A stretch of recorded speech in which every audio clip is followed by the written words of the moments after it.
Ladies and gentlemen, welcome to the channel. My name is Phoenix, and today we are going to be going over the Prototype Light Exploration Cruiser. Okay, so before we just go into the stats, if you have this ship, you can access it through the C-Store, and you go in the Tier 1 tab, and that's where it will be. Should be somewhere in your list here. It's not very big, so you should be able to find it.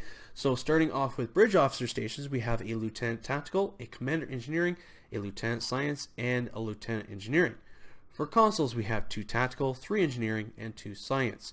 For weapons, we have 4 in the front, 3 in the aft. We have a shield modifier of 1.1.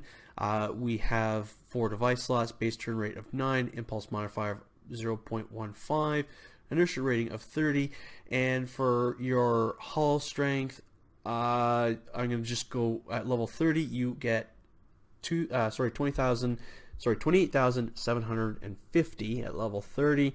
You also get +5 to weapon, shield, engine, and auxiliary power, and you also get the full cruiser communications array, so that gives you strategic maneuvering, shield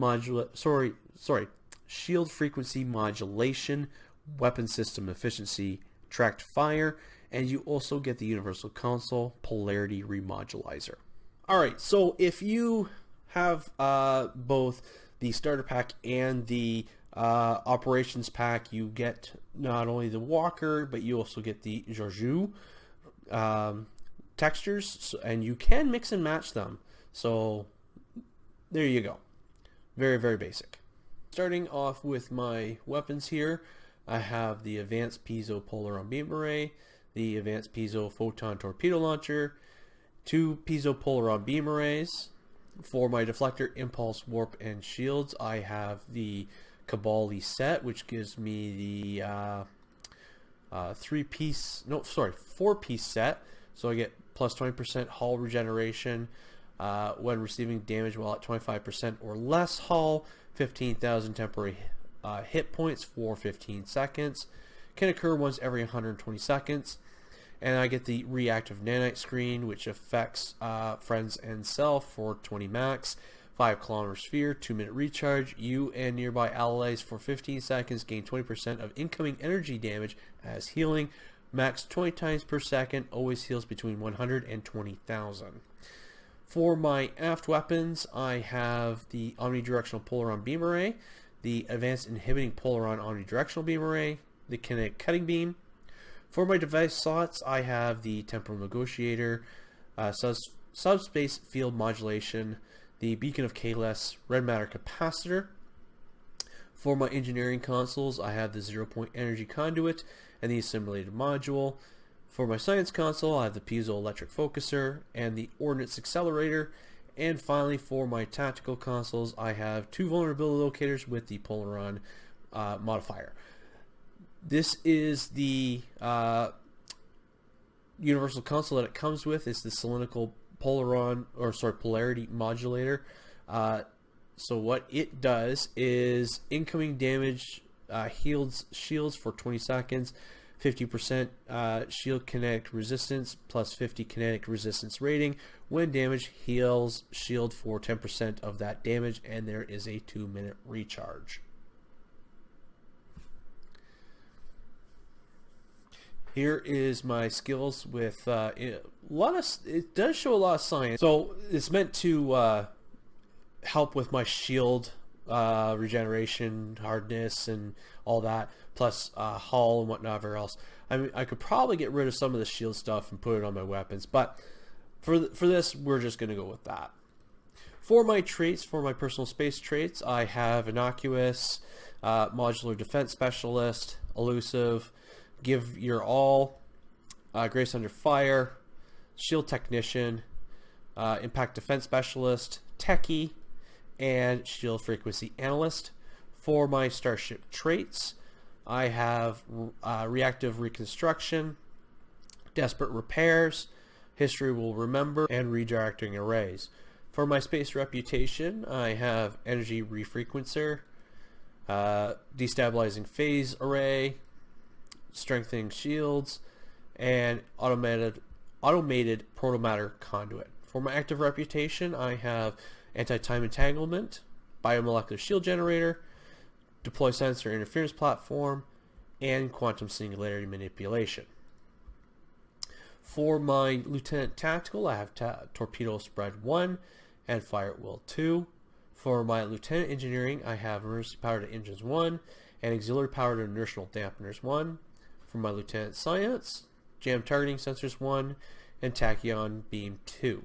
For my Commander Engineering, I have Engineering Team 1, Directed Energy Modulation 1, Emergency Power Weapons 3, and Ace Tom Beam 2. Okay, so I'm going to use Attract Fire and Threatening Stance. And I'm just going to go balls to the wall in here.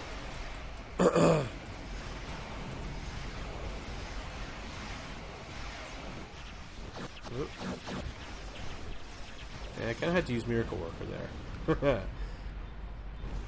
Figured I could probably aggro. Maybe not the best thing to do in a level 30 ship, but whatever.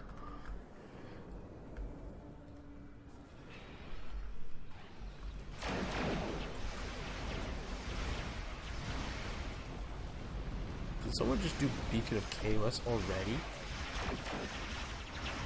I usually use that as a no crap, but some people like to use it just for extra firepower.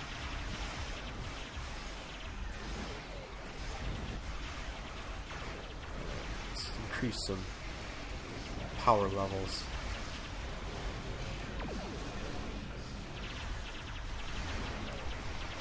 I'm gonna switch to fire modulation. Just kind of taking off the heat off me just a little bit.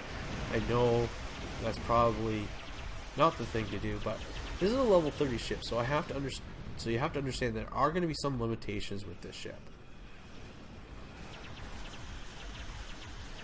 You know, I can't just aggro everything like I normally could. So, but you know what? Still, we're still doing a decent job here. We're still handling our own.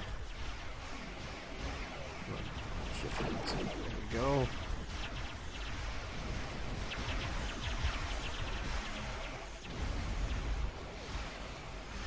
There we go. Get a bit of speed, just kind of. Hopefully. Oh, I think I went a little too far out.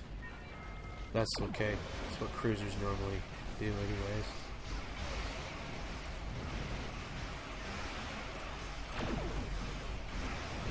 Someone using anti-time entanglement to draw everything close.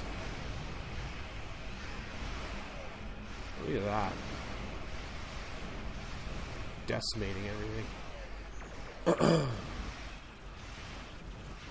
you go. So now we're going to switch back to Attract Fire and Threatening Stance.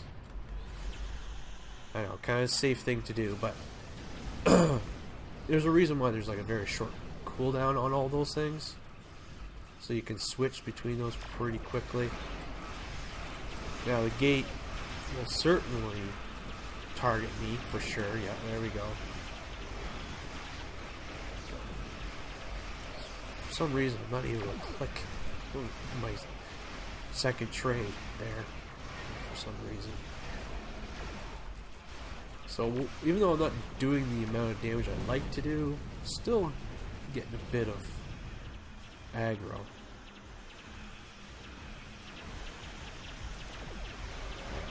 There we go.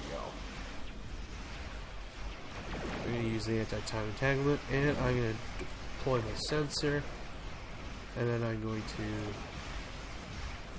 that. And of course, I'm caught in the tractor beam, which usually my sensor platform would take care of that, but apparently not this time. That's okay. Okay. Reduce everything on cooldown. There we go. See? Easy. Easy peasy. But when you're built like a shit brick house, you know, you can pretty much do anything and handle anything that comes your way. So, get some fireworks going here for everyone. In conclusion, the prototype light exploration cruiser is not a bad ship, considering that the the best part of this ship is you can use this at tier 1 and you can use it up to level 30. So that's what, commander. So once you get to that level, that's when you can start looking at using other ships. But if you want to use something for somewhat long term, when you're first starting a character, this ship is pretty decent. There are some things that I like about it. There's some things that I don't. One thing that I do like is every time that you level up, you still have access to the 4 weapons in the front and the 3 in the aft. You have all your consoles, slots and stuff like that. So that's kind of cool. Obviously the hull and shields do level up as you level. So those are good things. The console is very useful, especially in the lower levels for when you're doing a lot of the story missions. That way you can last in the battle a little bit longer, especially when there's some battles where it just gets a little hairy. So that console is useful. But when you get up to level 60, 65, that's not so useful. Maybe if you have a glass cannon type build, maybe throw that on just for a bit of, survivability.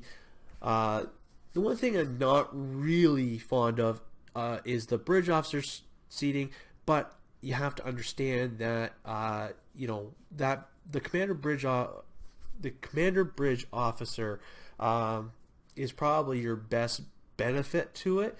And even though you only have 3 lieutenants after that, it's not so bad. You can work around it. You can make a decent build with it. Since this character is a tank, I didn't have to rely so much on shield healing powers or hull healing powers. So that's why I didn't have a lot of that stuff in there. But if you are someone who is trying to do a little bit more survivability, you have those options available to you for that. Another thing that I'm not really liking is the fact that the Georgiou skin is part of the operations pack. I think the Georgiou texture should, in all honesty, be part of the Discovery starter pack. The Walker class, I think, is a beefier version of what the Georgiou is.